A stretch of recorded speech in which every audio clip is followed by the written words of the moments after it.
দর্শক, আজকে দিনভর দেশে এবং বিদেশে একজন আন্দোলনকারী যিনি নিহত হয়েছেন তার নাম নিয়ে আলোচনা হচ্ছে। তিনি হচ্ছেন আবু সাঈদ, রোকেয়া বিশ্ববিদ্যালয়ের ছাত্র এবং ইংরেজি বিভাগের তিনি পড়াশোনা করতেন। সেই বিশ্ববিদ্যালয় বন্ধ ঘোষণা করা হয়েছে অনির্দিষ্টকালের জন্য। কাল 12টার মধ্যেই শিক্ষার্থীদেরকে হল ছাড়তে বলা হয়েছে। এরই মধ্যে বিক্ষুব্ধ শিক্ষার্থীরা আবু সাঈদের যে মৃত্যু তার প্রতিবাদে প্রভোস্টের বাসভবনে ভাঙচুর করেছে, অগ্নিসংযোগ করেছে। অর্থাৎ তুলকালাম একটি পরিস্থিতি বেগম রোকেয়া বিশ্ববিদ্যালয়। সেই অবস্থায় কালকে জাতীয় বিশ্ববিদ্যালয়ে অধিভুক্ত যত প্রতিষ্ঠান আছে সব প্রতিষ্ঠান বন্ধ, স্কুল কলেজও বন্ধ ঘোষণা করা হয়েছে। প্রথম আলো একটি রিপোর্ট করেছে রংপুরে যেভাবে গুলিবিদ্ধ হলেন আন্দোলনকারী আবু সাঈদ। খুবই ইন্টারেস্টিং। এটি যদি দেখেন যে এইরকম দৃশ্য দেখা যায় না, বিদেশের মাটিতে দেখা গেছে। প্যালেস্টাইনের এরকম কেউ কেউ বুক পেতে দিয়েছে ইসরায়েলি সেনাদের সামনে, ইসরায়েলি সেনারা গুলি করেছে। তো এরকম সাহসিকতা দেখিয়েছে আবু সাঈদ। কোটা সংস্কারের দাবিতে আন্দোলনরত আবু সাঈদ নিহত হয়েছেন।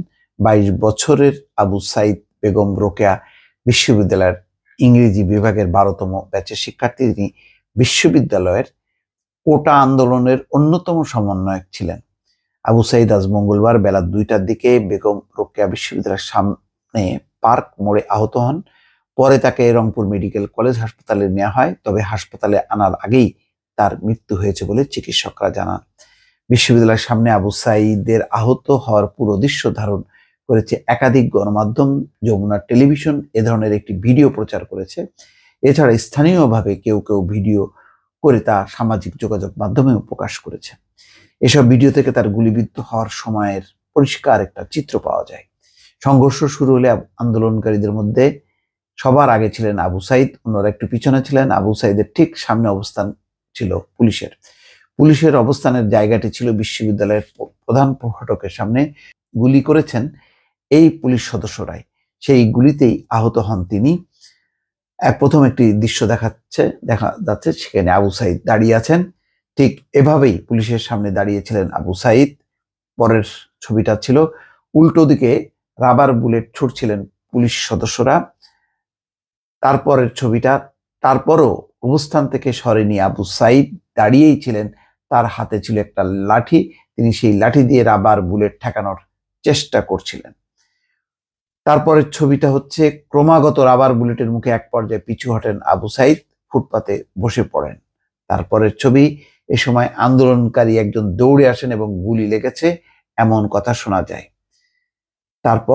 এরপর অন্যরা এসে তাকে ধরাধরি করে নিয়ে যান। নিহত আবু সাঈদের বন্ধু অঞ্জন রায় প্রথম আলোকে বলেছেন, শরীরের একের পর এক রাবার বুলেটে ক্ষতবিক্ষত হওয়ার পর মাটিতে লুটিয়ে পড়েন আবু সাঈদ।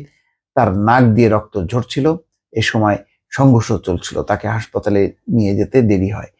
রংপুর মেডিকেল কলেজ হাসপাতালের সার্জারি বিভাগের বিভাগীয় প্রধান হৃদয় রঞ্জন রায় বলেন, মেডিকেলের সার্জারি ওয়ার্ডে ভর্তির আগেই তার মৃত্যু হয়েছে। তবে তার শরীরে একাধিক স্থানে রাবার বুলেটের ক্ষত রয়েছে। নাক দিয়ে রক্ত ঝরছিল, কিন্তু রাবার বুলেটের আঘাতে মারা গেছে কিনা তা ময়নাতদন্তের প্রতিবেদন ছাড়াই মুহূর্তে বলা সম্ভব নয়।